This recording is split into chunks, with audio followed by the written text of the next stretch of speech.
Bom, pro vídeo de hoje a gente vai fazer o lema de Urysohn e o teorema da extensão de Titius, né, que são dois teoremas bem importantes no curso, que eles permitem criar funções contínuas em algum sentido, né? Um deles estende funções contínuas e o outro de fato cria a função contínua a partir meio que do nada, quase sem hipótese. E que estão muito relacionados com o T4. Né? A única propriedade que tem aqui de fato envolvida é o ser T4.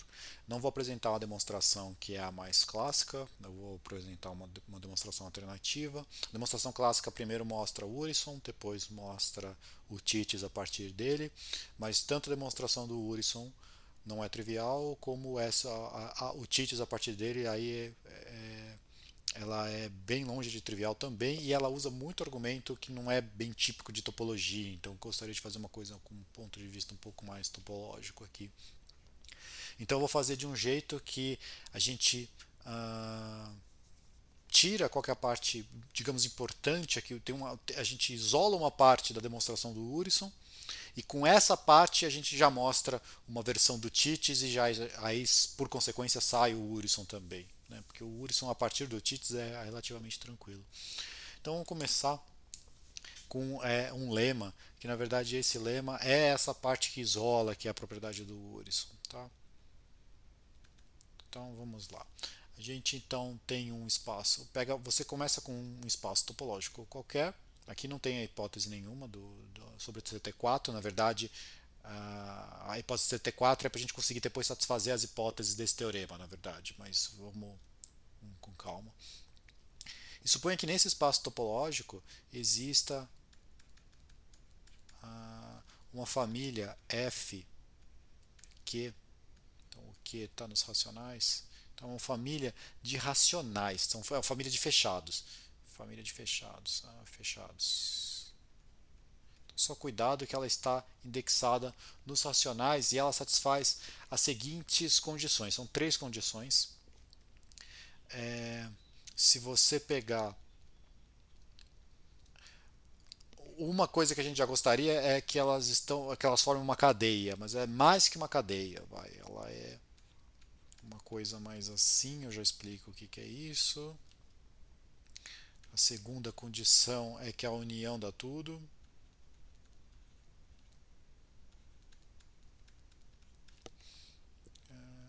E a terceira condição é que a intersecção não dê nada, né? Do tipo, não sobra ninguém na intersecção.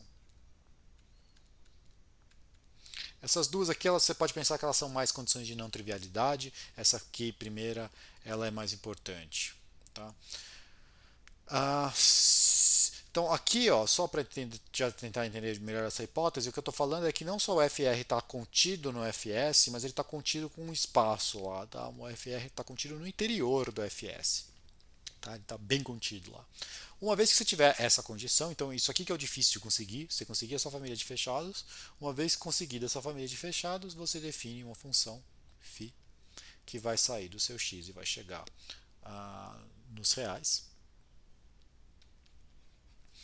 E a φ vai ser dada por φ de x, vai ser simplesmente o ínfimo dos r's que estão nos racionais, tal que o x pertence ao FR. Beleza? Conclusão, essa φ é contínua. Então aqui vamos agora juntar todas as hipóteses. Essa e essa hipótese, a 2 e a 3, elas só servem para a φ estar bem definida. Por quê? Porque eu estou tomando um ínfimo nos reais, certo? Para você poder tomar um ínfimo, você tem que ter esse conjunto tem que ser não vazio, que é sempre a hipótese que a gente esquece, né? Esse conjunto tem que ser não vazio. Para esse conjunto ser não vazio, quer dizer que qualquer x que você pega, ele tem que estar dentro de algum FR, né? Senão esse conjunto é vazio. E isso é exatamente a condição 2.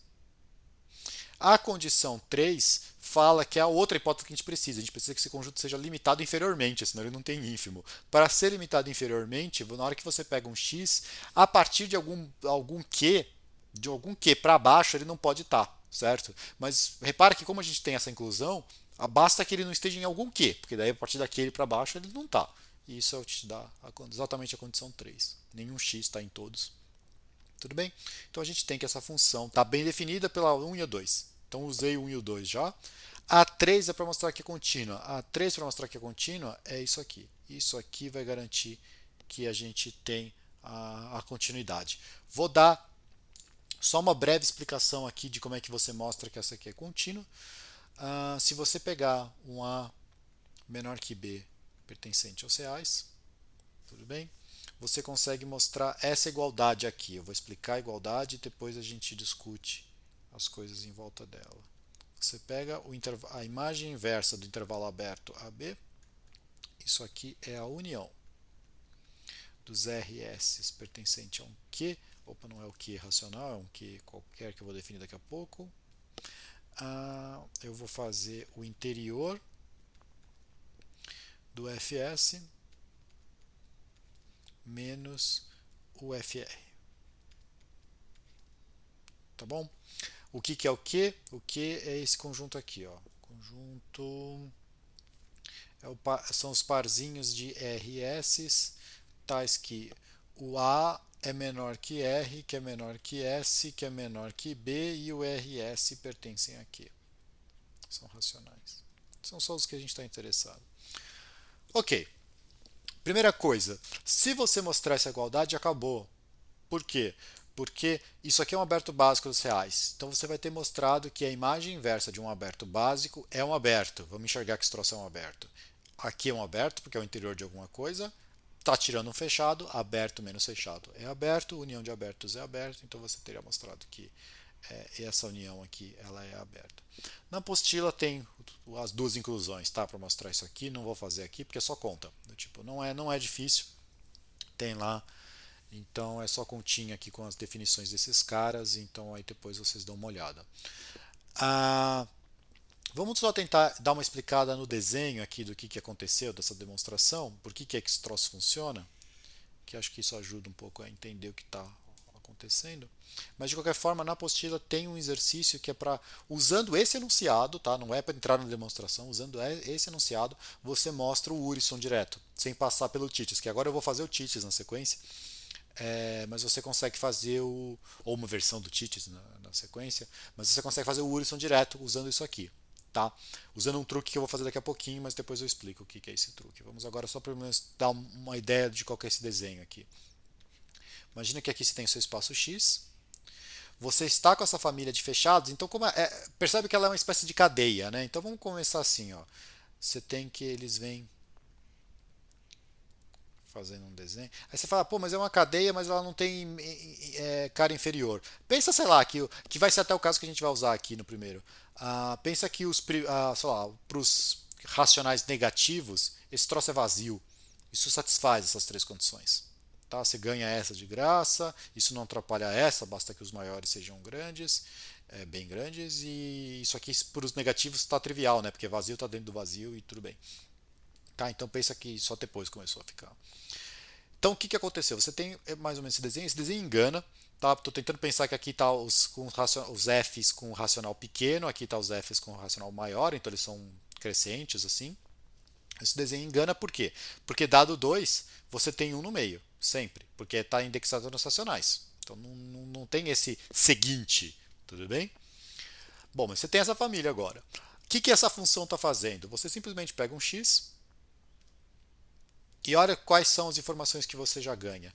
Ele, no meu desenho, ele já está. Ele não pertence a esse, vamos pôr que esse aqui é só para seguir a ordem que a gente pôs ali, os R são maiores. Né? Então aqui é um FS e aqui é um FR.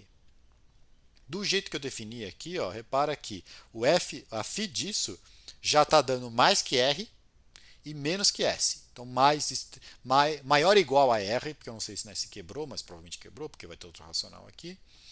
Mas ele já deu menor estrito que esse FS aqui, porque ele não está no FS, então esse ínfimo já ficou menor, certo? Mas ele está no FR, então ele está dando mais ou menos para cá. Então você simplesmente está meio que contando quantos caras ele está, não quantos, mas aonde ele está se encaixando aqui e te dando o valor. Aí isso aí te dá uma função contínua. Beleza? Então o que vai acontecer? O que a gente precisa fazer, agora eu vou fazer uma versão do TITES, na verdade, e essa versão do TITES vai ser, toda a dificuldade da demonstração vai ser para provar que existe essa família. Vou já dar uma ideia de como construir essa família e essa é a ideia que você vai precisar para mostrar o Uryson direto a partir disso, se você quiser, tá bom? A gente vai tirar o Uryson mais fácil aqui, porque a gente vai fazer um outro esforço para fazer o Titis, mas se você quiser fazer, tem um exercício lá que é para fazer o Uryson direto. Imagina que você tem um fechado. Então, por exemplo, isso aqui seria um dos fechados da minha família. Tudo bem?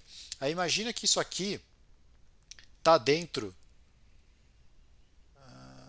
de um aberto. Imagina que nessa construção que a gente está lá fazendo, isso aqui seja o interior do fechado seguinte, de algum fechado seguinte que você tem. Eu quero tentar encaixar, fazer esse sanduíche, botar um fechado e o interior dele aqui no meio. Como é que eu faço? Usando que o espaço é T4, sempre que você está numa condição como essa aqui, um fechado dentro de um aberto, você consegue achar um aberto cujo fecho ainda fica aqui dentro. Sempre. Sempre que você tiver um fechado dentro de um aberto, você consegue fazer isso. Achar um aberto que tem o seu fechado, cujo fecho ainda fica dentro do seu aberto. Isso é equivalente a CT4, está lá na apostila também para vocês tentarem fazer. Isso aqui vai te dar uma capacidade de construir indutivamente aquela família de fechados que a gente fez lá no outra condição. Se você for tentar fazer no Uryson, isso sai mais ou menos direto, é um pouco mais fácil. Eu vou fazer o caso mais complicado aqui, que é tentar fazer já o Titis de uma vez. Tá bom? Mas eu acho que é um bom exercício depois tentar fazer isso aqui para o Uryson. A gente vai usar esse truque aqui, tá bom? Então, qual que vai ser a proposição? Então, a proposição, vou colocar o enunciado, aí eu já dou de novo uma explicaçãozinha sobre ela. Então, você começa com um xt4 agora, né? Que agora eu vou ter que conseguir usar essa hipótese que eu acabei de comentar. E eu começo com uma função que sai de um conjunto A e chega no intervalo 0, 1. Ela é uma função contínua. E o A é fechado.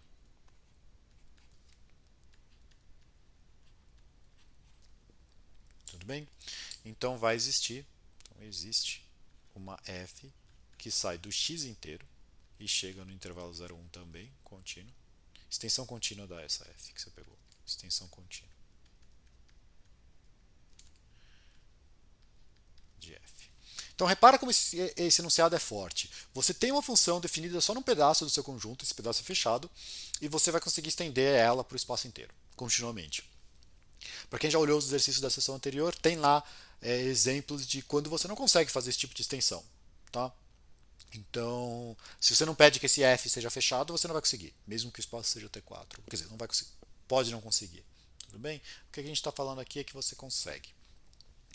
O que é o final desse teorema? Uma parte é você tem uma função contínua. Essa função contínua eu vou ganhar pelo lema anterior. A gente vai construir aquela família de fechados indexados nos racionais e ele vai me dar essa função contínua. Aí a gente vai ter um trabalhinho a mais aqui, que é mostrar que essa função contínua que a gente obtém, ela é uma extensão dessa f que você começou. Tudo bem? Então vamos começar a demonstração. Então, só, de novo, o esforço aqui é conseguir a família do lema anterior. Como eu vou tentar estender essa f que apareceu, eu vou ter mais informações aqui. Vai ter que aparecer alguns caras antes. Então não vou começar direto na família, eu vou começar com umas famílias auxiliares. Tá ok? Então eu vou pegar, vou fixar um R racional e um S também racional. Só que ele já vou pegar ele entre 0 e 1, porque eu não vou precisar de S para fora. Vou definir alguns conjuntos aqui no começo. Então vou começar com um AR, que vai ser todos os x que estão em A, então é um subconjunto do A, tal que o f de x dá menos que R.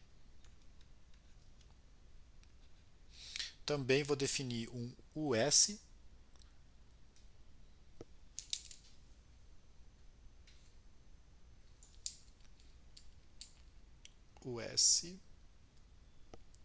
que vai ser o x inteiro menos um pedacinho aí, que é, então são o pedaço que está dentro do A que está dando menos que S. Tudo bem? Ó, por continuidade da f, esse conjunto é fechado, tá? Imagem inversa de fechado. Desculpa, imagem S é fechado, esse conjunto é fechado em A, como A é fechado em X, isso aqui é fechado em X. Então isso aqui é fechado em X. Argumento análogo mostra que esse cara é fechado em X, portanto esse cara, o US, é um aberto. Tá? Isso é fechado em X, aberto em X. Cada um desses dois. Mais uma coisa é, se você tiver que o R é menor que o S, você tem automaticamente que o AR está contido no US. Direto pela definição aqui de quanto está dando os valores. Beleza? Então isso aqui vai ser uma informação que a gente vai usar daqui a pouco. Importante. Eu vou definir um conjunto P que vai ser os pares de racionais que me interessam, digamos assim. Então são os RS, tais que eles são racionais.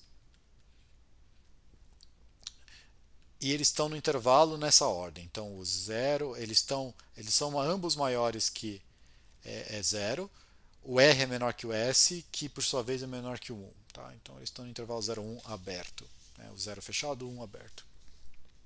Nesses caras eu vou definir uma ordem que vai ser o seguinte.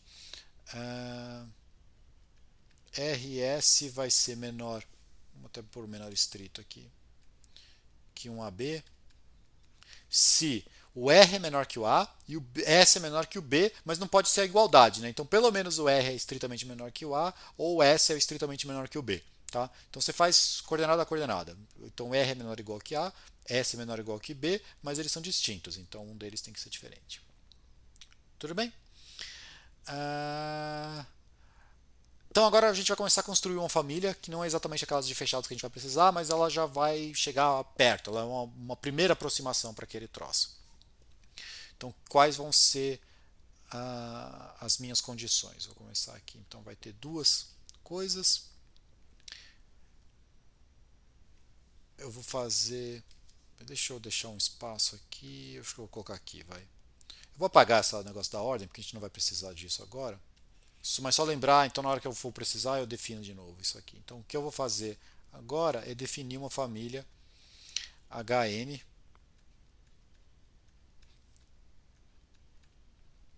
de abertos. Tá bom? Em X. Como que vai ser essa família de abertos? Primeiro item. Primeiro item é o fácil de conseguir. Deixa eu explicar o que é isso.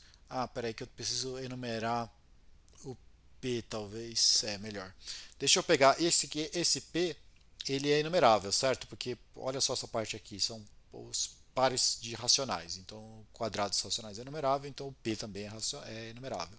Então, eu já vou pegar, eu vou escrever o P assim, ó, como sendo Rn Sn. Fixei uma enumeração pro P, tá bom? Então agora eu vou conseguir construir essa família HN de abertos aqui. A primeira condição ela é meio fácil, que é o seguinte. Eu vou querer que o ARN, por esse comentário que eu fiz aqui, o ARN está dentro do USN. Certo? Porque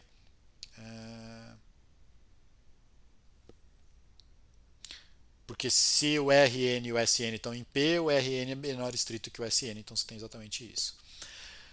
Portanto, por aquele comentário que eu falei que era equivalente ao seu T4, a gente consegue fazer o sanduíche. Existe um HN que faz isso, aberto, que você tem essa propriedade aqui.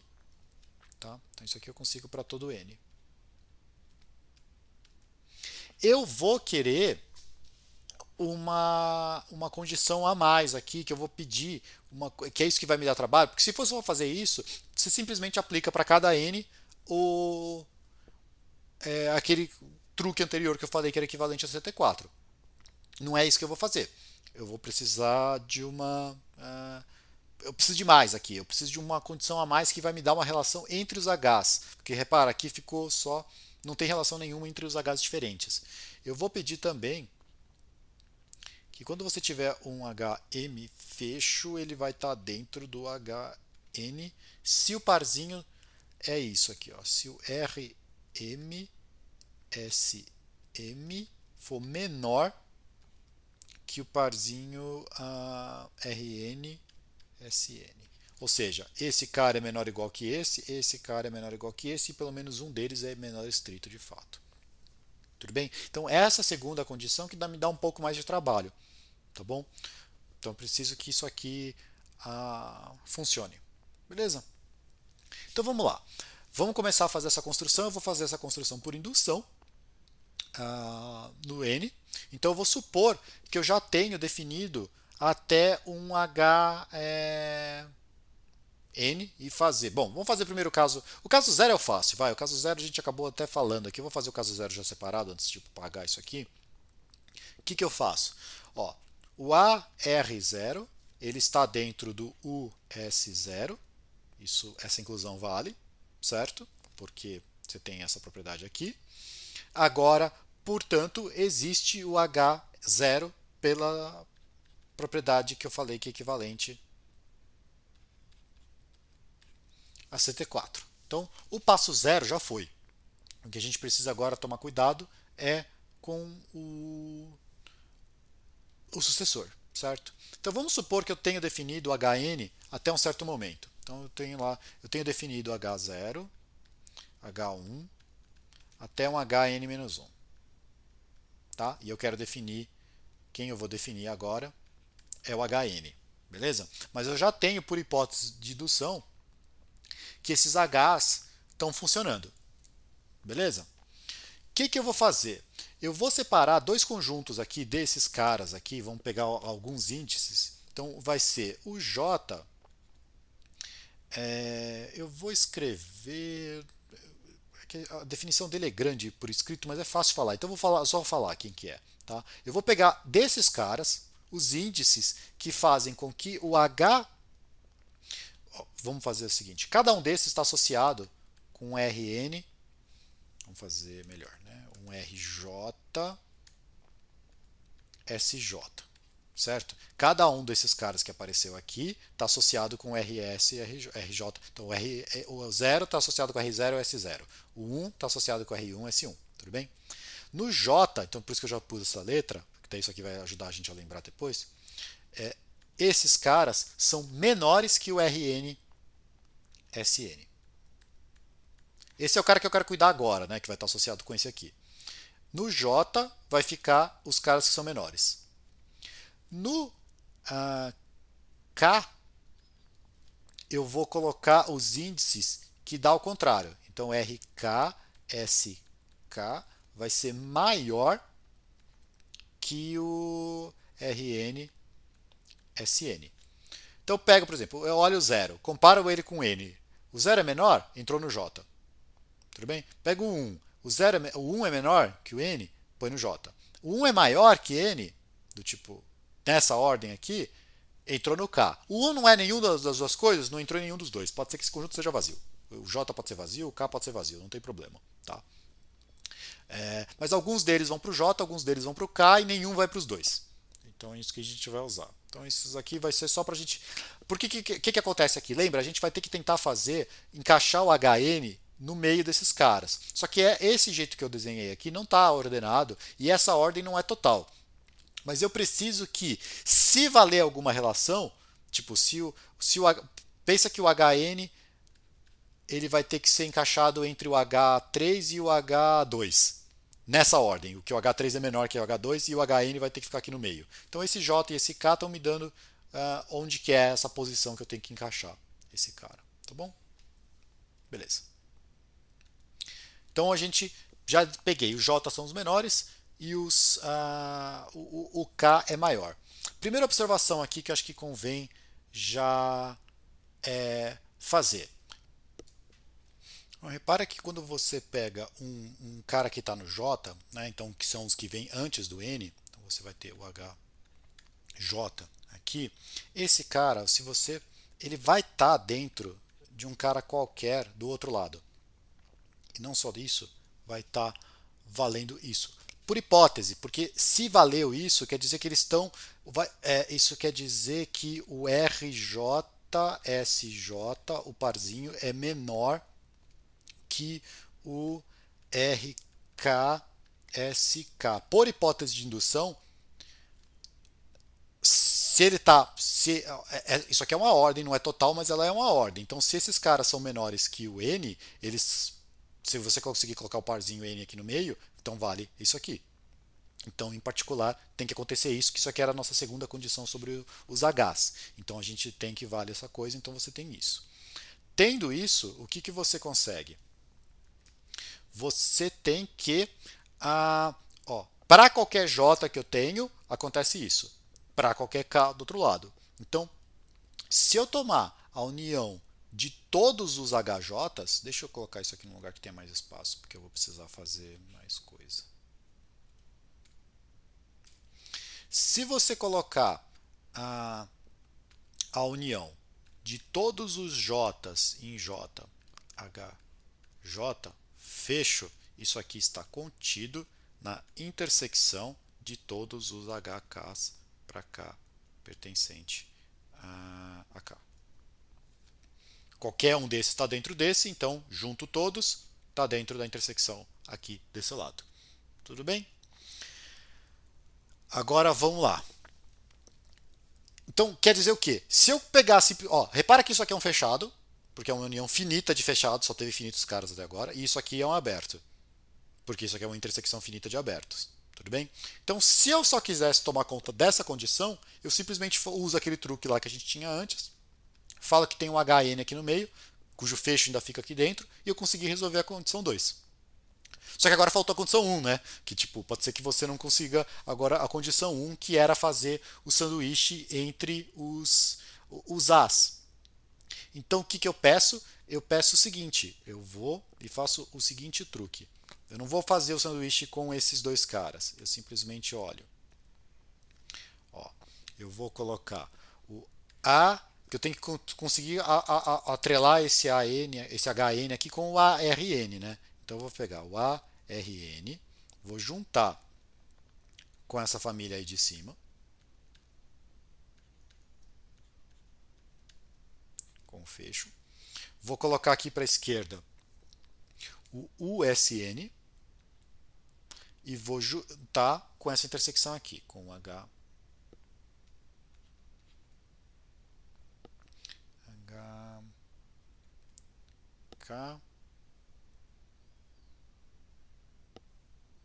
Desculpa, faltou mal.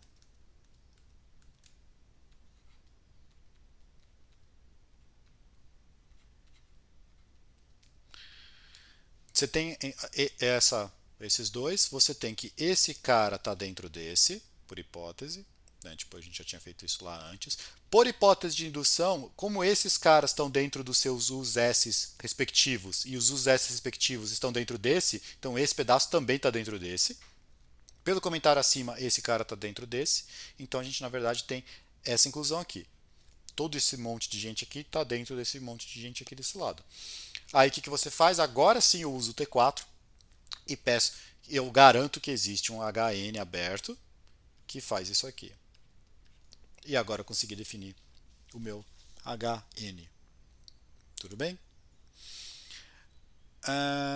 Beleza. Então, isso a gente termina a construção dos meus HNs. No que segue, vai ser mais fácil, em vez de eu me referir agora ao HN, que tipo está definido desse jeito. Lembra, a gente estava, isso aqui tá usou essa numeração para falar dos R, N, S, N, que formava todo o conjunto P. Então agora eu vou trabalhar com o H, não indexado em N, mas já direto com esse parzinho. Então eu vou falar com os Hs, RS, assim. Tá bom? Então, quando eu falar HRS, se você quiser ficar na notação antiga, você leia essa coisa aqui, que é você olha quem é o número desse e vem para esse cara. Mas é mais fácil a gente se referir a ele trabalhando com isso aqui. Tá bom?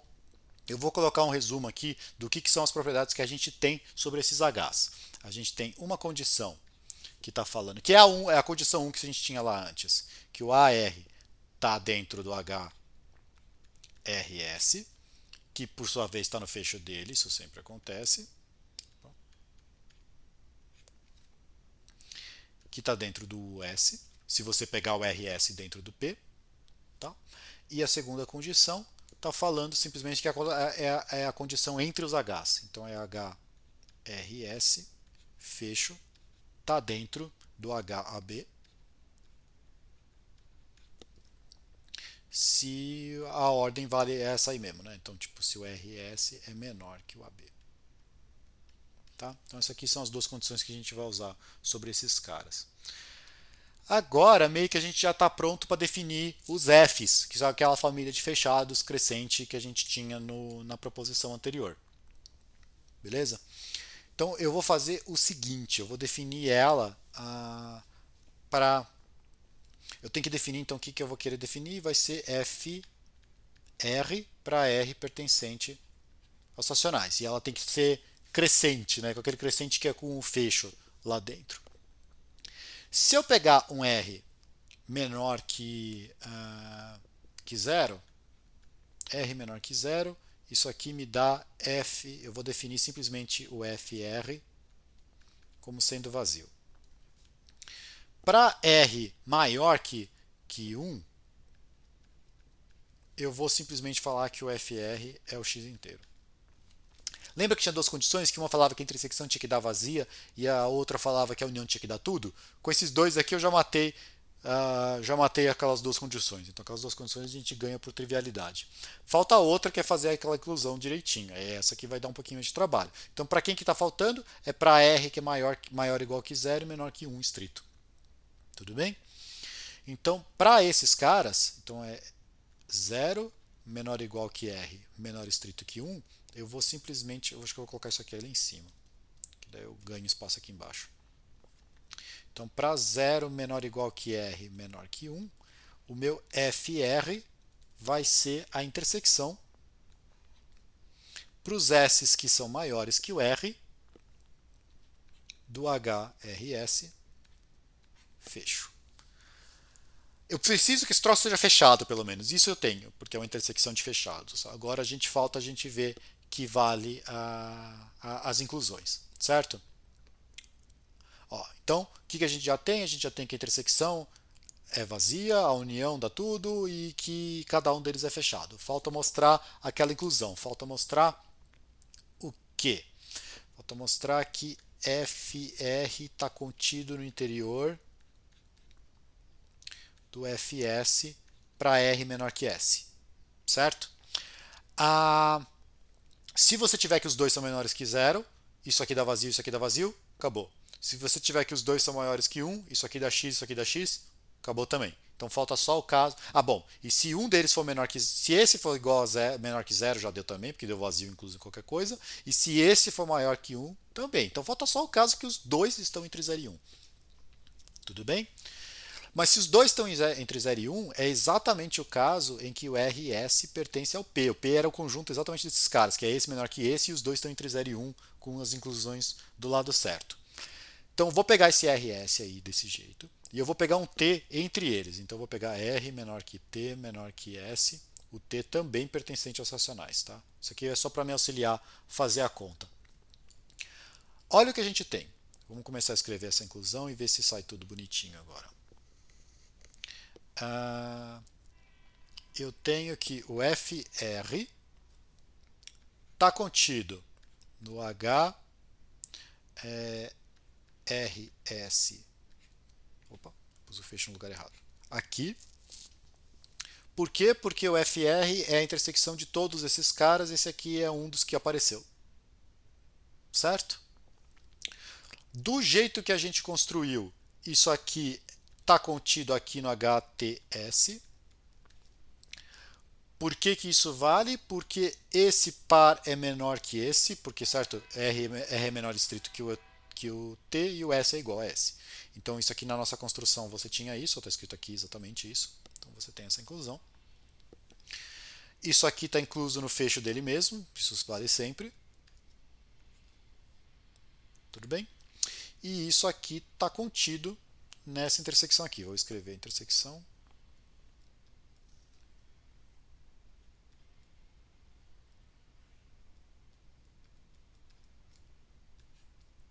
Por que você tem isso? Esquece essa intersecção por enquanto, só pega que o U é maior que o S. Se o U é maior que o S, o TS é menor que o SU, porque o S é menor que o U, está escrito lá, e o T é menor que S, foi do jeito que a gente pegou. Então esse cara está aqui dentro. Mas olha, esse cara sem fecho está dentro desse cara, com o fecho. Quer dizer, desculpa, esse cara com fecho está dentro desse cara sem fecho. Bom, mas com fecho ainda mais dentro, certo? Isso aqui vai por essa propriedade aqui. Só que esse troço que está escrito aqui nada mais é que o fs, né? Isso aqui é a definição do fs. É só ler isso aqui, está escrito ao contrário, mas é essa a definição. O que a gente mostrou? Mostrou que o fr está dentro do fs. Tudo bem, a gente precisava disso, mas a gente precisa um pouco mais. Mas mostrou que o fr está dentro de um aberto que está dentro do fs. Então, se o fr está dentro de um aberto que está dentro do fs, o fr está dentro do interior do fs, que era exatamente o que a gente queria mostrar. Tudo bem? Então a gente conseguiu a família dos fechados. Então agora a gente está pronto para usar o lema, a gente aplica o lema e ganha que aquela função é contínua. Eu vou escrever quem é a função, de novo. Então eu aplico o lema, eu ganho aqui o fx definida por ínfimo dos racionais, tal que o x pertence ao fr. Está bem definida, é contínua. Então, meio que a gente acabou a proposição se a gente mostrar que esse troço estende a função. Quer dizer, na verdade, só repara que essa função só toma valores entre 0 e 1 pela maneira que a gente definiu, certo? Do tipo, qualquer ponto que você pega, para baixo do 0 ele não está, porque é vazio, e para cima do 1, ele já, no 1 já pegou todo mundo. Então, esse ínfimo vai ficar entre 0 e 1. Tá? Então, essa função está só chegando no 0 e 1. Só falta a gente ver que ela estende de fato a F. Tudo bem? Mas ó, se você pegar um R racional entre no intervalo 0 1 aberto, né, tipo no intervalo semi-aberto assim, o que a gente tem? A gente tem que o AR está contido no A inter, essa família aqui,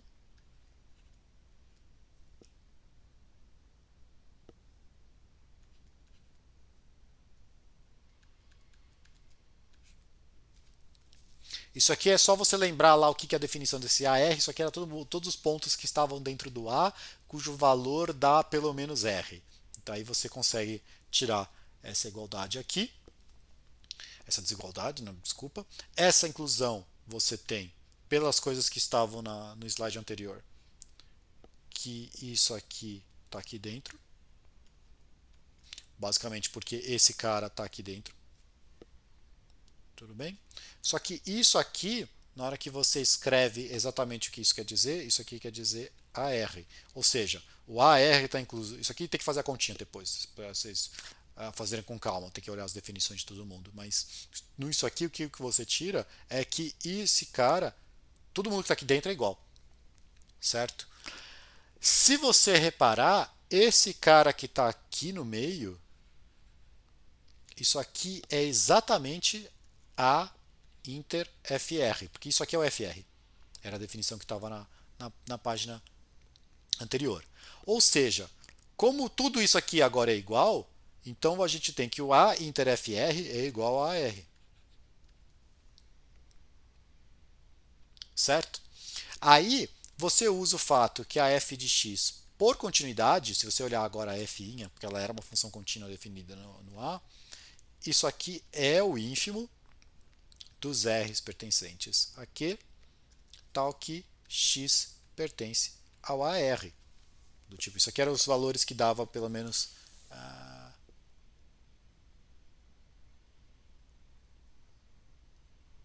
R.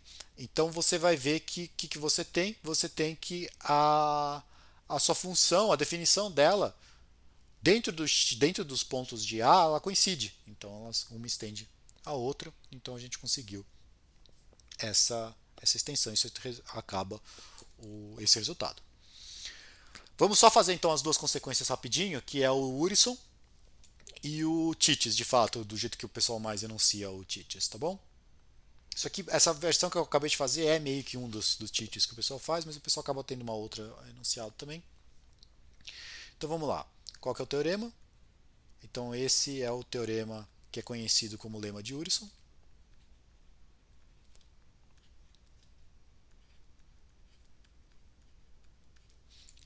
O que você tem? Você pega um x. Na verdade, x ele é T4, C e somente C, para qualquer dois fechados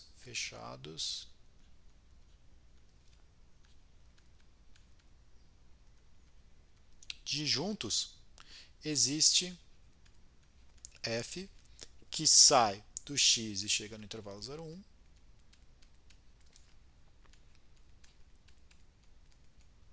contínua, tal que AF no F só dá 0 e a F opa, no G dá sempre 1. Tudo bem? Então é uma função contínua que dá 0 num fechado e 1 no outro. Isso é essencialmente C. Vamos lá, vamos tentar fazer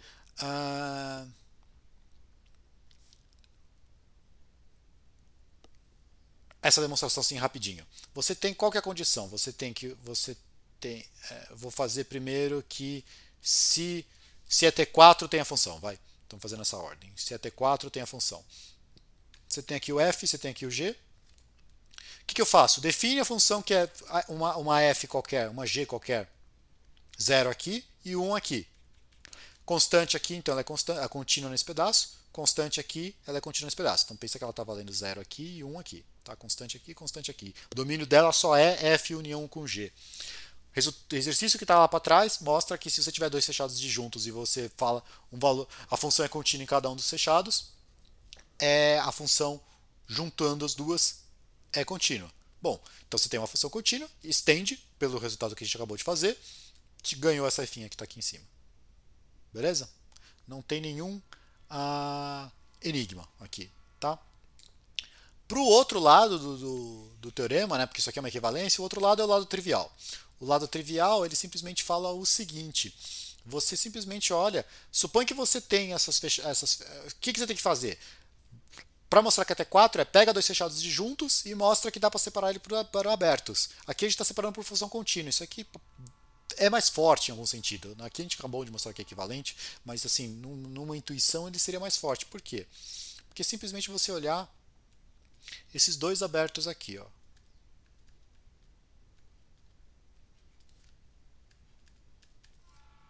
Como a função é contínua, essas duas coisas são abertas, porque eles são imagens inversas de aberto. Isso aqui é um aberto no intervalo 0,1, isso aqui é um aberto no intervalo 0,1. Então a imagem inversa de função contínua é um aberto. Esse aqui contém o F, esse aqui contém o G, e eles são disjuntos porque o meio não entrou em nenhum dos dois. Então não tem nenhum ponto em comum aí em lugar nenhum. Tá? Então isso aqui tira o Urysohn. E aí, finalmente, vamos fazer o TITES do jeito que é o mais popular de enunciar, apesar do enunciado que eu já tinha feito, já é praticamente o TITES, que é o quê? Então, teorema.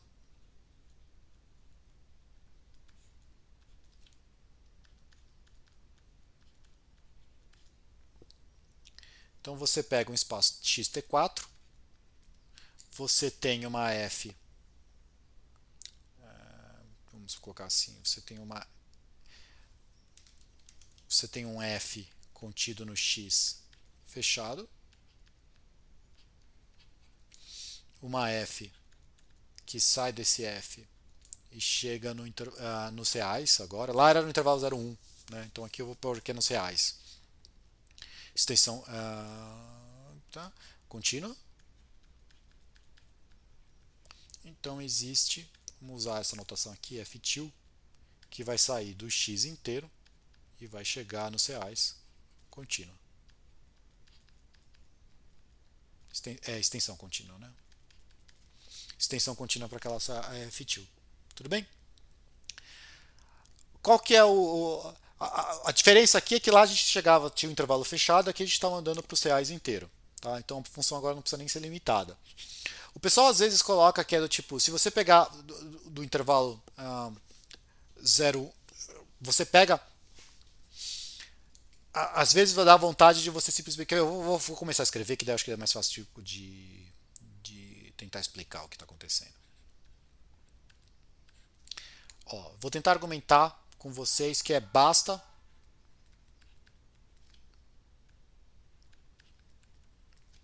mostrar para f que sai do f e chega nesse intervalo aqui, ó, menos 1, 1, aberto.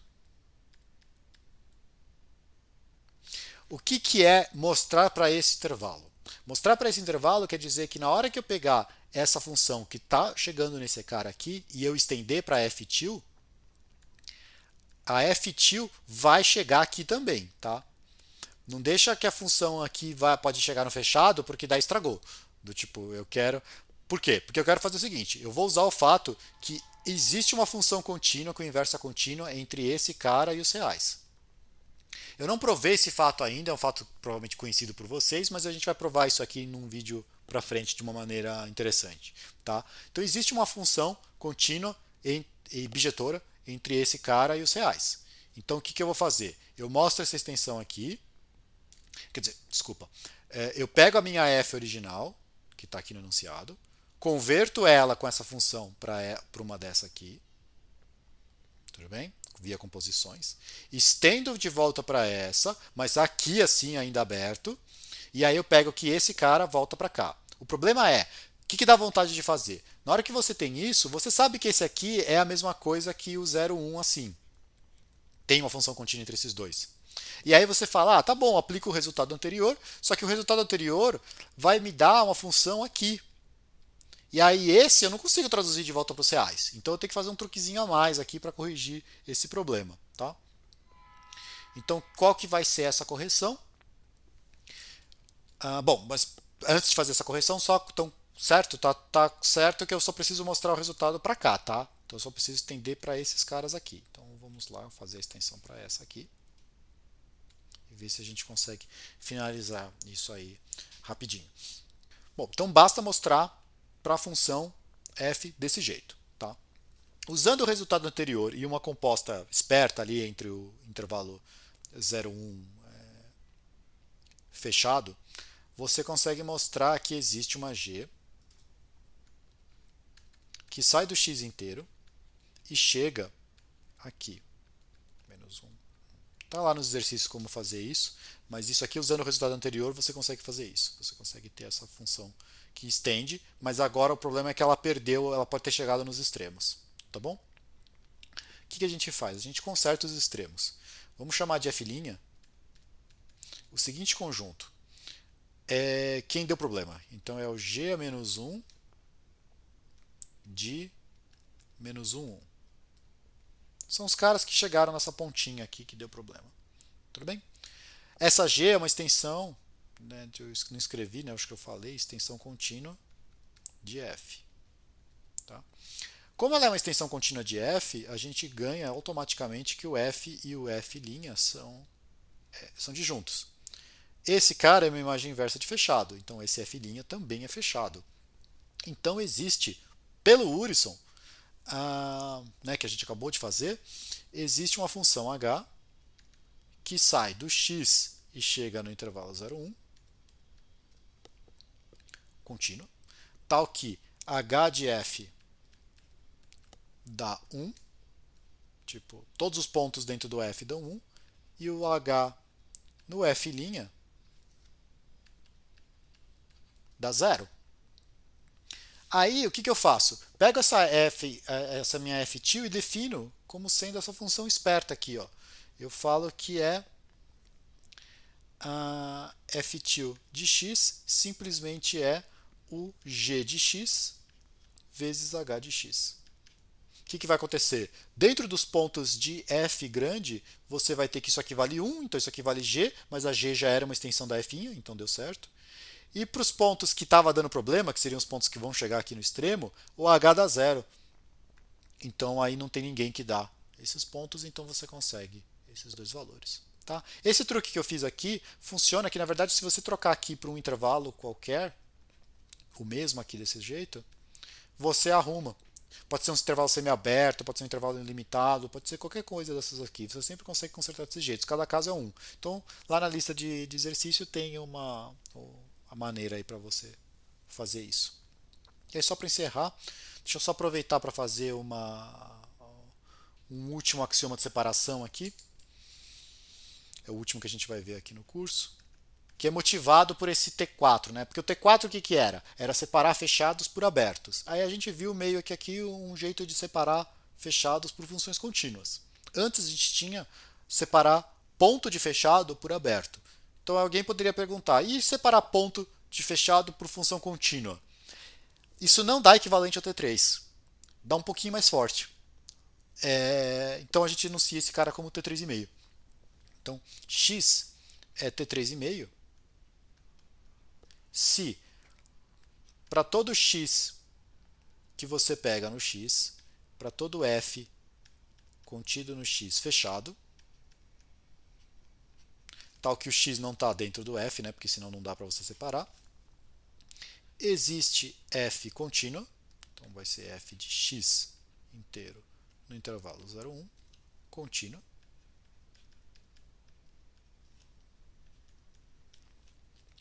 tal que f no x dá 0 e a f no f é constante igual a 1. Esse aqui é o caso T3,5, tá? Isso aqui é um pouco chato achar os exemplos de um cara que é T3,5 e não é T3. Não, que é T3, mas não é T3,5, mas tem, a gente pode fazer isso depois. Mas isso implica ser T3 por o argumento que a gente fez lá embaixo das imagens inversas.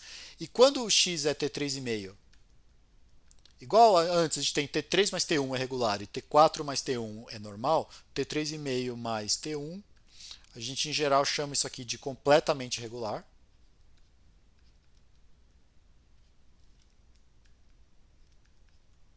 Ou Tikhonov, tá? Tem lugar que vocês vão ver que chama esse espaço de Tikhonov. Tudo bem? Então isso aqui dá o último axioma de separação que a gente vai trabalhar no curso. É isso então por enquanto.